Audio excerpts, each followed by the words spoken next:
నగదు రహిత లావాదేవీలను ఒత్తిడి చేసి ప్రజల మీద రుద్దాలనుకుంటే అది మంచిది కాదు సార్. ప్రజలు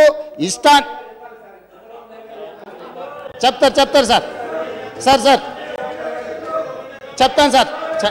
చంద్రబాబు నాయుడు గారు కాదు సార్, పెద్దలు అద్వానీ గారికి చెప్పాలి సార్. కిషన్ రెడ్డి అన్న అద్వానీ గారికి చాలా దగ్గర. నిన్న అద్వానీ గారు ఎంత ఆవేదన వెలిబుచ్చిండో. రాజకీయ కురువృద్ధుడు, భారతదేశంలో దశ దిశ నిర్దేశించే నాయకుడు అద్వానీ గారి ఆవేదనను కూడా మనం అర్థం చేసుకోవాలి సార్. కాబట్టి దయచేసి మమ్మల్ని చెప్పని వాళ్ళే మీరు సార్. మీరు హౌసింగ్ ఆర్డర్లో పెట్టండి సార్. ఇదేం సార్, నేను వారితో వాదిస్తలేను సార్. సభలో ముఖ్యమంత్రి గారు ప్రవేశపెట్టిన స్టేట్మెంట్ మీద నా అభిప్రాయం చెప్తున్నాను సార్.